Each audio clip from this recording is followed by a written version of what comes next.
Bharat Ratna doctor Bhimrao Ambedkar को कोटि कोटि नमन। ये कार्यक्रम डॉक्टर भीमराव अंबेडकर के जीवन पर आधारित है, जहां भारत की जनता के प्रति उनके योगदानों को पूरी सजगता से चित्रित और रेखांकित करने का प्रयास है। कार्यक्रम में दिखाई गई घटनाएं लब्ध प्रतिष्ठ पुस्तकों से ली गई हैं। इस कार्यक्रम के जरिए चैनल की ओर से एक विश्वसनीय, सजग और सकारात्मक प्रयास है कि डॉक्टर बाबा साहेब भीमराव अंबेडकर के जीवन की संघर्ष यात्रा एवं गौरव गाथा पूरे आदर के साथ घर घर पहुंचे और उनके योगदानों से सभी संपूर्णता में परिचित और आह्लादित हों। हमें सांप्रदायिक, जातिगत भेदभाव जैसे विचारों से एकजुट होकर लड़ना पड़ेगा। अगर हम सभी भारतीय एक दूसरे को समान मानेंगे, तभी हमारी भारतीयता मजबूत होगी।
ये चिट्ठी भीम के लिए, उसे दे देना।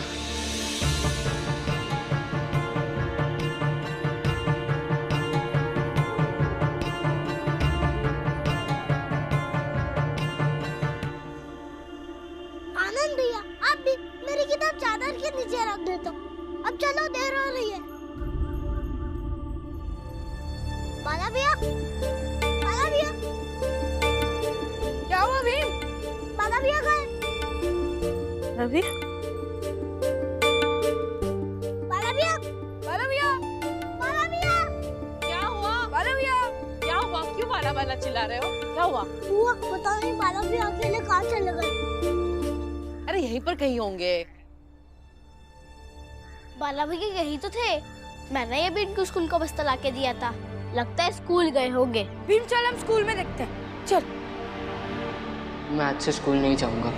मैंने आपके सर पर हाथ रखकर कसम खाई थी कि मैं पढ़ूंगा, इसलिए मैं आपको बताकर पढ़ाई छोड़ रहा हूँ। मैंने फैसला कर लिया है कि मैं पैसे कमाऊंगा। इस घर की जिम्मेदारियों को उठाने में आपकी मदद करना चाहता हूँ।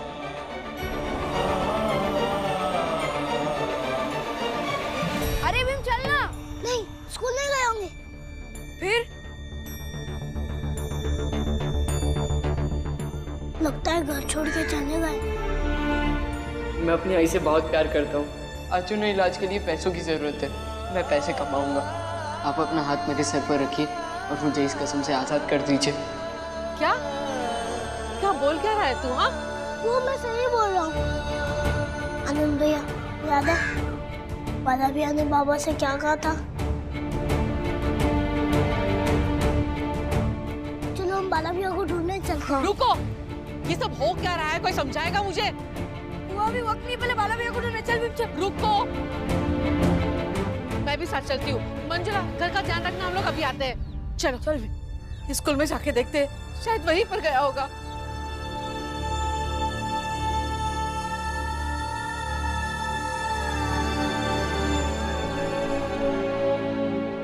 काका, काका, स्टेशन किस तरफ है? स्टेशन है तो इधर, लेकिन इधर सड़क वाले रास्ते से बहुत दूर पड़ेगा, काफी लंबा है। एक काम करो, इधर जंगल वाले रास्ते से निकल जाओ, इधर से नजदीक पड़ेगा। एक पगडंडी है, सीधा वही जाती है, जल्दी पहुंच जाओगे। काका, अभी कोई ट्रेन मिलेगी? हाँ, छोटा सा तो स्टेशन है, एक ही ट्रेन रुकती है।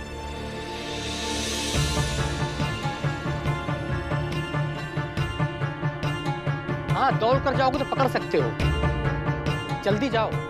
धन्यवाद काका। वो आप यहीं रुकिए, हम अभी देख कर आते हैं। जल्दी देखो।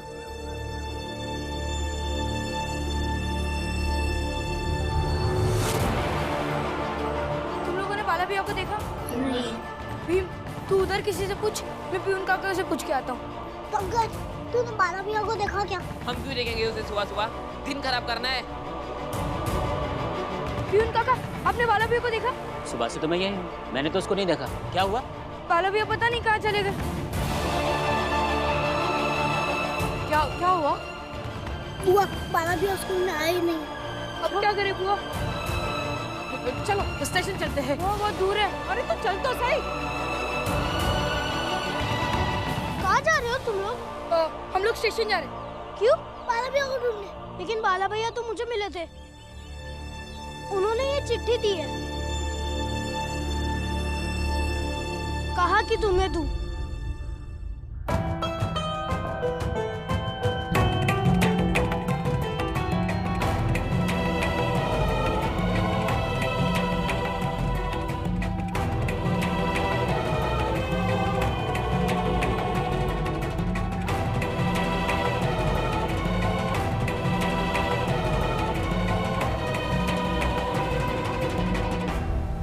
भीम, भीम क्या लिखा है इसमें? आनंद, पढ़ना क्या लिखा है? बुआ, बाला भैया सच में घर छोड़ के चले गए।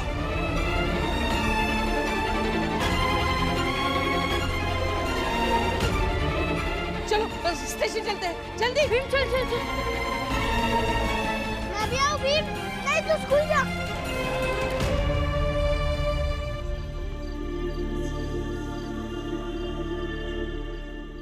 कहाँ है बाला भैया? आप उनको क्यों नहीं ले गए? हम तो गए थे स्टेशन बाला भैया को ढूंढने,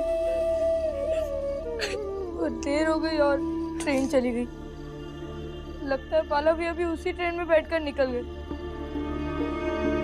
कितना भी समझाओ कोई असर नहीं।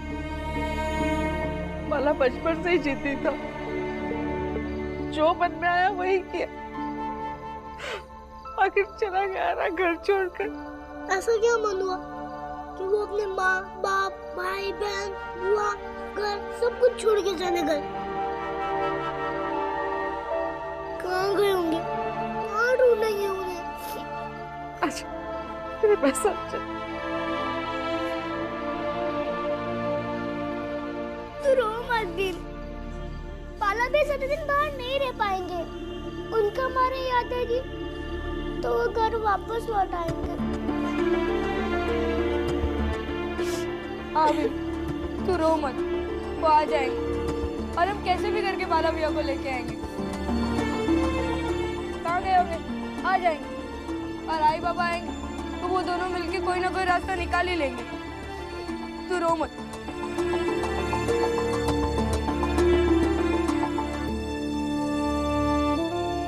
चलो, तुम लोगों ने सुबह से कुछ खाया पिया नहीं है, तो समझना लकड़ियां लेकर आओ, मैं कुछ बना देती हूँ।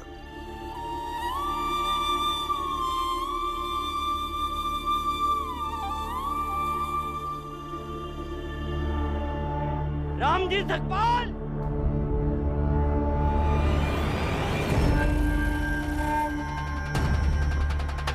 देख लिया तुमने धर्म और सामाजिक व्यवस्था को तोड़ने का परिणाम। बच्चियों को पढ़ाने स्कूल ले गए थे, ये पाप है। और परिणाम क्या हुआ?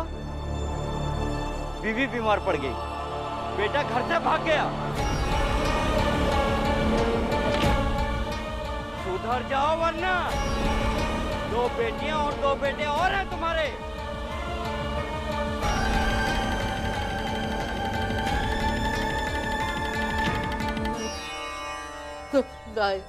इन लोगों को जो बोलना है बोलने दो, थक हार कर सब चले जाएंगे, लेकिन तुम लोगों में से कोई बाहर नहीं जाएगा, समझे? कोई भी बाहर नहीं जाएगा। लेकिन ये लोग गलत बोल रहा ना बुआ। आई की तबीयत बहुत दिनों से खराब है और बाला भी घर छोड़ के थोड़ी ना गए। और लड़कियों को पढ़ाना तो और अच्छा है, ये तो छोटी बाबू ने भी कहा था। बाबा क्या कह रहे थे सुना नहीं आपने? फिर कैसे मंजुला दीदी और तुलसा दीदी को पढ़ाने से आई की तबीयत खराब हो गई। देख बेटा, इन लोगों का काम ना यही है, इन लोगों को यही आता है बेटा। ऐसी कोई भी घटना जो इन लोगों को पसंद ना हो ना, वो धर्म के साथ जोड़ देते हैं ताकि कोई भी इनके खिलाफ जा ना सके। अरे सबके सब घर के अंदर दुबक कर क्या बैठे हो? बाहर निकलो। गुरुजी, आप अपना कर्मकांड शुरू कीजिए, ये बहुत जरूरी है ताकि इन अधर्मियों के किए गए पापों की सजा हमारे बाल बच्चे ना भुगते। क्यों भाइयों? इस उपले को इनके घर के दरवाजे के बीचों बीच रखो।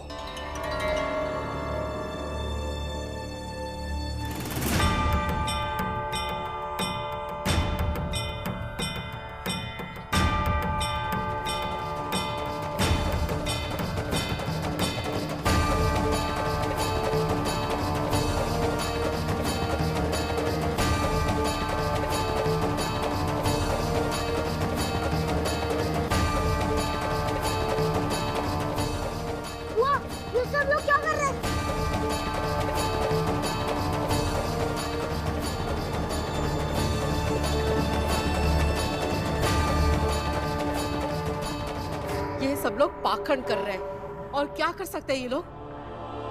पूजा और पाखंड के बीच का फर्क नहीं पता इन लोगों को। चलो अंदर चलो, चलो।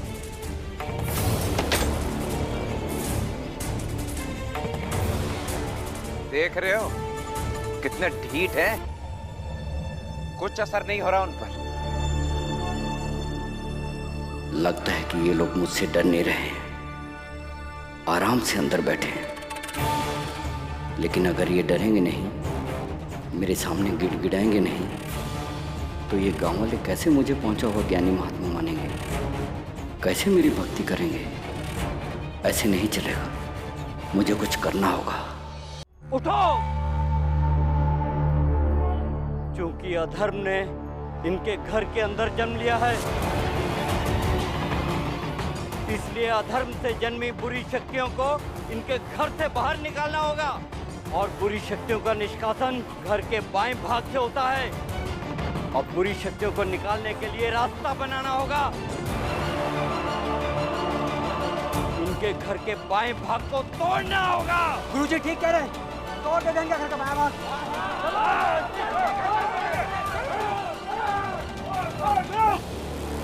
ऐसे कैसे तोड़ देंगे हमारे घर का भाई साहब? मैं चाहता हूँ। नहीं, तो कहीं नहीं जाएगा। हम बाहर जाएंगे ना तो ये लोग हमें ज्यादा नुकसान पहुंचाएंगे। इन लोगों को पता है कि आई बाबा घर पर नहीं है। वो लोग चाहते हैं कि हम सब घर के बाहर निकले। कोई कहीं नहीं जाएगा, कोई कहीं नहीं जाएगा, सब लोग यहीं पे रहेंगे, कहीं नहीं जाएंगे कोई। भीम, भीम, हाँ, तू ये भी जान ले कि अपनी मनमानी नहीं कर सकते और हम चुप के सब कुछ नहीं देखेंगे। भीम रुक जा, भीम। हेलो भीम, आप बस हमारा घर तोड़कर हमें क्षति पहुंचाना चाहते हैं और आप ऐसा इसलिए कर रहे हैं क्योंकि आप जानते हैं कि किसी तरह में क्षति होगी तो आप लोगों को अच्छा लगेगा, इसलिए दूसरी बातों में मतलब निकाल रहे हैं, जबकि कोई संबंध है ही नहीं मेरी बहनों के पढ़ने का, पाना भी के घर छोड़ के जाने का और आई के बीमार होने का। है संबंध, बहुत गहरा संबंध है। तुझे इन बुरी शक्तियों का पता ही नहीं है।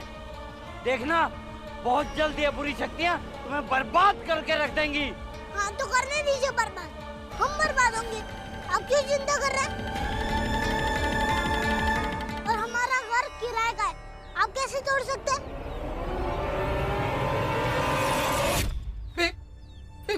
चल यहाँ से चल बेटा। बुआ, बोलने दीजिए मुझे।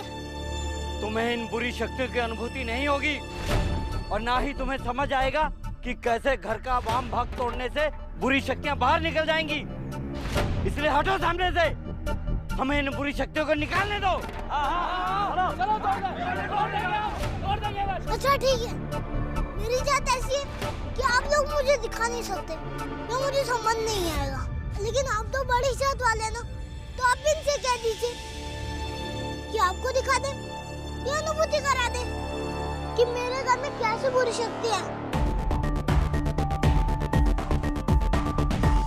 और कैसे मेरे घर को तोड़ देने से सारी बुरी शक्तियां निकल जाएंगी।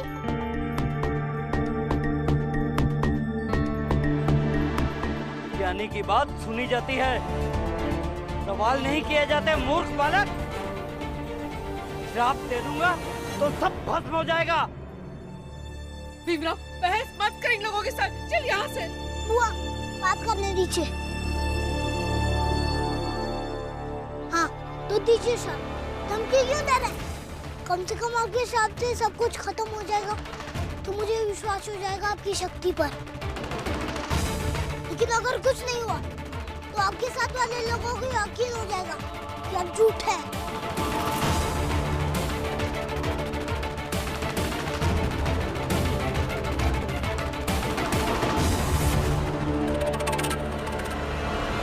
कोई अच्छी बुरी शक्तियाँ नहीं होती। ज्ञानी की बात की अवहेलना का मतलब पूरा सतारा इस पाप को भुगतने के लिए तैयार हो जाए। अरे नहीं नहीं पंडित जी, ऐसा कुछ भी नहीं है। पंडित जी, ऐसा कुछ भी नहीं है। हाँ, मैं यहाँ तुम लोग का कल्याण करने आया था, लेकिन ये बालक मेरा अपमान कर रहा है। अब तुम लोग को कोई नहीं बचा सकता। इन लोग के बुरे कर्मों का फल पूरे गांव को भुगतना पड़ेगा। क्यों?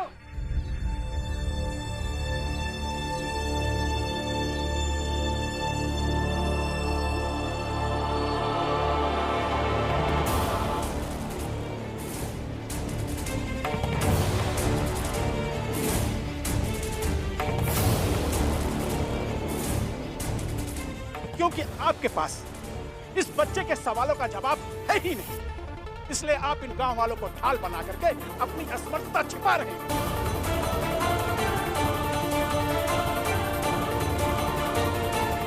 आखिर कब तक बुरे कर्मों के फल का भय दिखा करके इन लोगों को उल्लू बनाते रहोगे? और कितना नीचे गिरोगे?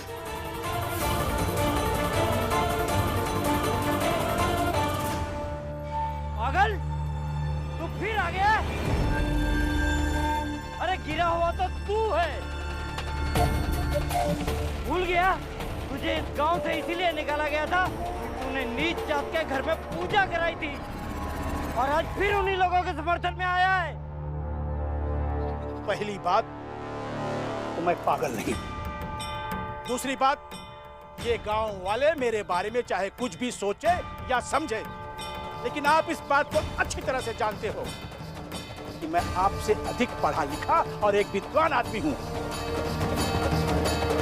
आप बताइए कि किस पुस्तक और किस धर्म ग्रंथ में यह लिखा है कि घर की दीवार तोड़ने से बुरी शक्तियां घर से बाहर चली जाती हैं?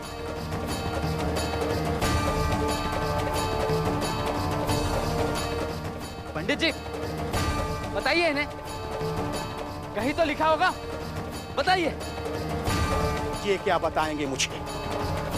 कहीं भी नहीं लिखा हुआ है।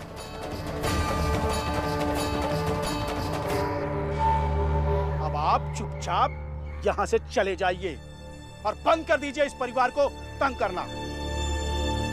इन गांव वालों को बेवकूफ बना सकते हो, किंतु भगवान को नहीं। अरे उस भगवान से तो डरो। वहां जाओगे तो भगवान को भी जवाब देना होगा। इसके बारे में कभी सोचा है?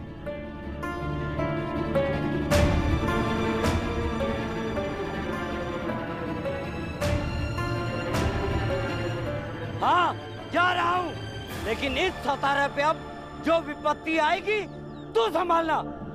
अरे अरे, आप कहीं मत जाइए गुरुजी। अरे ये क्या संभालेगा हमें विपत्ति से? इसका तो खुद ही धर्म भ्रष्ट है। तुझे एक बार गांव से निकाला था ना, अब क्या चाहता है? दोबारा तेरा मुंह काला किया जाए? जिसका मुंह खुद काला हो और दूसरों के मुंह को काला करके क्या हासिल कर सकता है? तो ठीक, आप यहीं रुकिए, हम दीवार तोड़ते हैं और उसके बाद आपका मुंह काला करते हैं। चलो भाइयों, चलो। हाँ, चलो चलो। नहीं, रुक जाइए।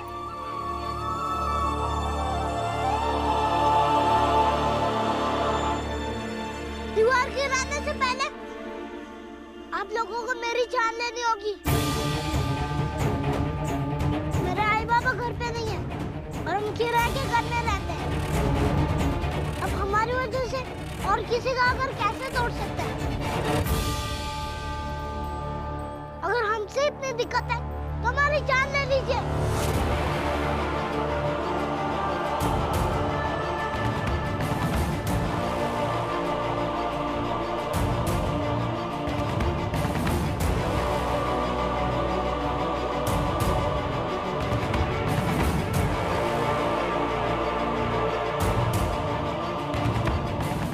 वालों, आप लोग एक दूसरे का मुंह क्यों देख रहे हैं? अब तोड़ दो इस घर की दीवार को और मार डालो इन बच्चों को। इस शानदार काम के लिए मैं आप लोगों का फूलों की माला से अभिनंदन करूंगा और इस शुभ अवसर पे पुलिस कप्तान साहब को मुख्य अतिथि के रूप में आमंत्रित करूंगा।